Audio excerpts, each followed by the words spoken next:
Bien, entonces, último video, último encuentro asincrónico, tanto para quienes ya están estudiando como quienes van a estar trabajando sobre los prácticos y las lecturas y rendirán en próximos llamados.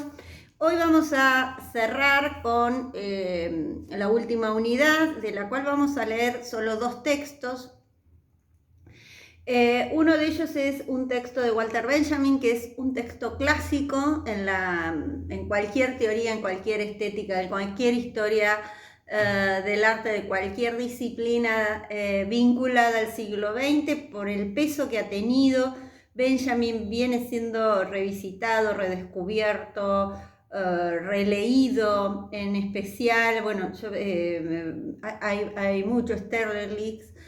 Tiene un texto muy interesante sobre una lectura de Benjamin que lo saca, bueno, me voy a acordar del año, Susan Bookmore.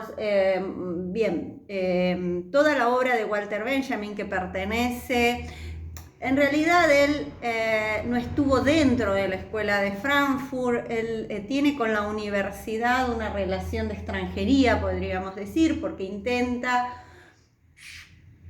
en escribir tesis para poder ingresar, no es recibido. Tiene una vida casi de telenovela, por lo rica, y porque creo que era un pensador que hasta le quedaba grande a la época, ¿no? Por la claridad de su pensamiento. Yo les dejé 2 videitos un poco para presentarles de qué se trataba la escuela de Frankfurt, a la que Benjamin no estuvo incorporado. Diríamos, él no es miembro activo, pero siempre se lo vincula a esta teoría crítica. El texto que vamos a leer nosotros es un texto que yo les decía, corto, por lo tanto lo vamos a leer completo. Es un ensayo que escribe él, que se llama La obra de arte en la época de la reproducción mecánica. Tiene una mirada que podríamos jugar como una mirada, si la comparamos con la mirada que desarrollaban Adorno y Horkheimer sobre las industrias culturales. Piensen que es el momento en que están surgiendo las industrias culturales. ¿Cuáles eran? Obviamente que era la radio y el cine. No llegábamos todavía ni siquiera a pensar en la televisión, y menos aún en estas plataformas, en todo lo que tiene que ver con la conectividad. Bueno, en este siglo XXI. Les voy a dejar, hay un laboratorio de investigaciones sobre industrias culturales, que hoy se llaman, bueno, el otro texto que les dejo es este texto de 2 investigadores argentinos. Es un texto muy sencillo, muy fácil, que hacen una lectura comparativa entre la escuela de Frankfurt y Walter Benjamin en la concepción sobre las industrias culturales, y explican, que es algo que se ha modificado desde los últimos años, el concepto de industrias creativas. Es decir, ya no se habla más de industrias culturales, sino que se habla de industrias creativas. Las industrias culturales comienzan a teorizarse como construcciones. Decíamos, siempre la teoría viene después, pero comienza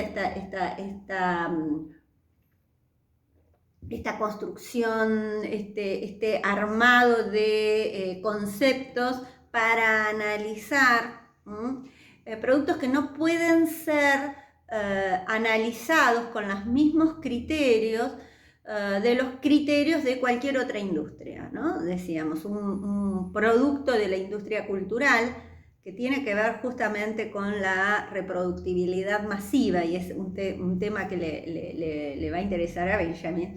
Es un tema que requiere una teorización específica. Incluso dentro de las áreas de economía hay un eje vinculado, lo hubo hasta el 2015, especialmente con observatorios y demás, y también es un eje que comunica cultura con economía, diríamos, ¿no? Muy interesante porque también es salirnos de esa visión romántica que tenemos ligadas al arte, ¿no? Y es un tema que quizás generalmente en todas las formaciones superiores es casi un tema tabú, ¿no? Hablar sobre las industrias culturales. Lamentablemente me quedó último tema del año y como a último momento. Pero bueno, no quería, aunque sea mencionárselos, como todo lo que hemos visto durante el año, son líneas para que ustedes después elijan y profundicen sus lecturas. ¿Qué nos interesa del texto de Benjamin? Bueno, es un texto que está publicado, la primera edición se publica en el 35, la segunda se redacta en el 36 y el texto que yo les digo es la cuarta y última versión, que termina presentándose en el 39. Van a ver esta relectura que él hace justamente. Es interesante, está bien armado y para que a ustedes les sea más sencillo, porque está armado por apartados, ¿no?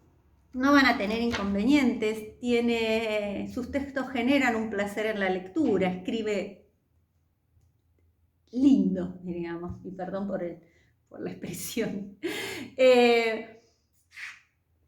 Y aparece un concepto clave, que es el concepto de aura, y que tiene que ver con esta problemática que tiene que ver con el arte y la reproductibilidad técnica.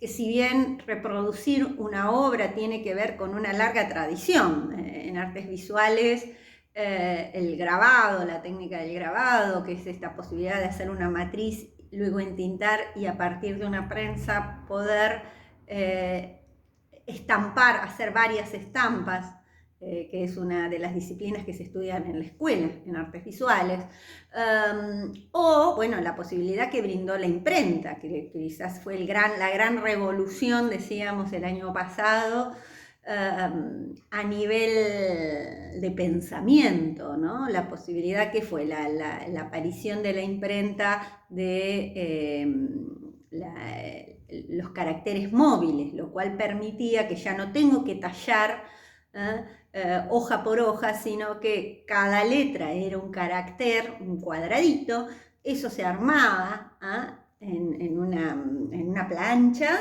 se arma el texto y luego eso se imprime.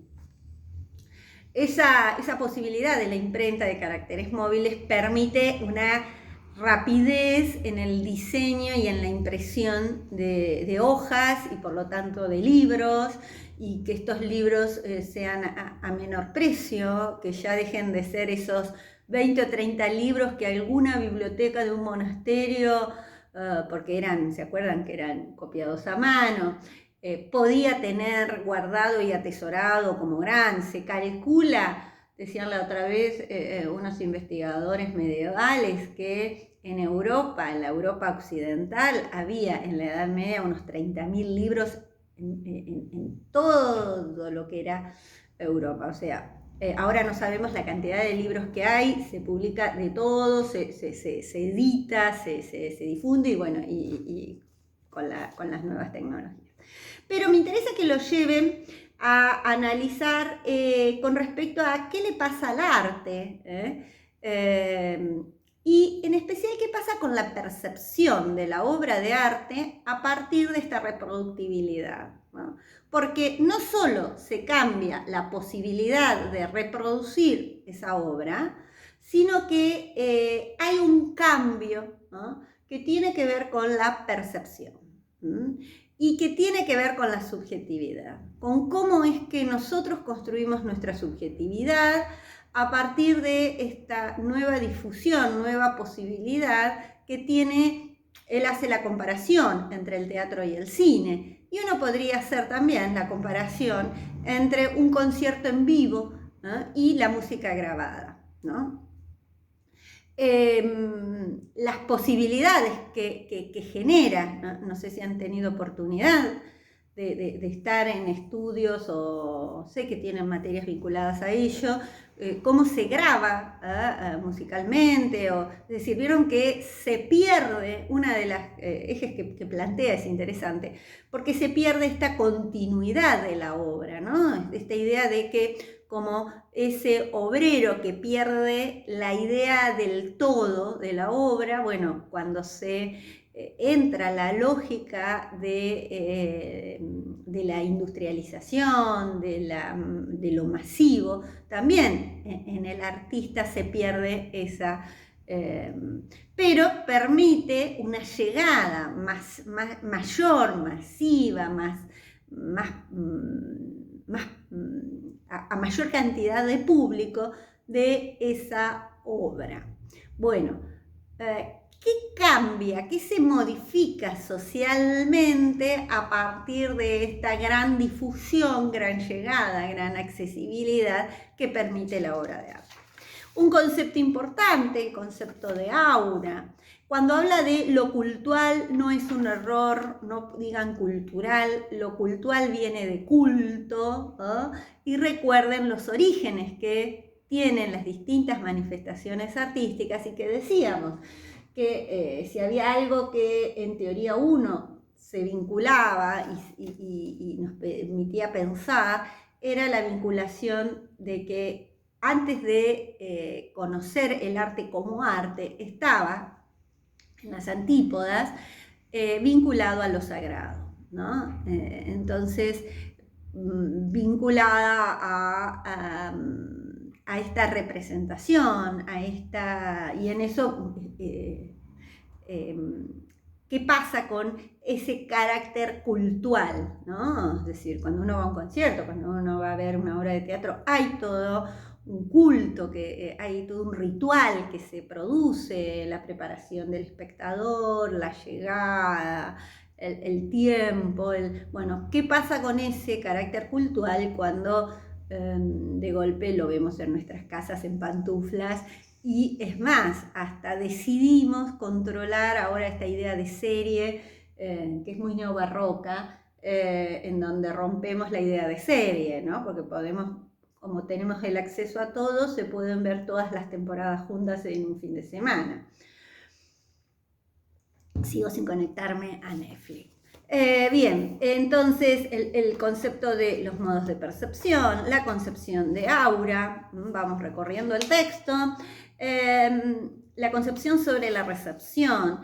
Hay diríamos, un posicionamiento menos crítico, diríamos, con respecto a las industrias culturales.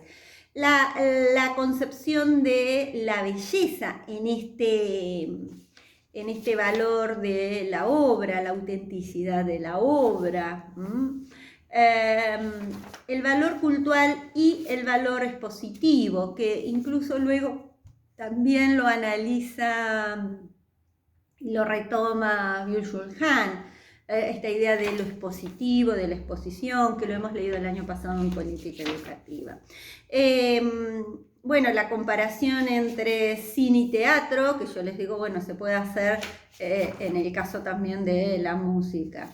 Y el otro eje que se vincula también, bueno, la concepción del artista, la concepción de obra que implica ello, y aparece otro eje interesante que tiene que ver con la relación con la política en esta espectacularización que fue implicando la relación. Si hay algo que uno tendría que señalar es cómo nos señala cómo se estetiza la sociedad, ¿no? A partir de esta idea de espectacularización, que después va a ser retomada por muchos autores que hablan de la posmodernidad, pero hay una estetización de la vida, ¿no? En esta difusión y esta idea. Por otro lado, otro modo de percibir, y en este cambio de la percepción, la importancia de los detalles, que él lo vincula incluso con decíamos, estos dos ejes, por un lado una relectura del marxismo y por el otro lado una relectura de los textos freudianos, ¿no? Bueno, él saben que tuvo una relación de mucha admiración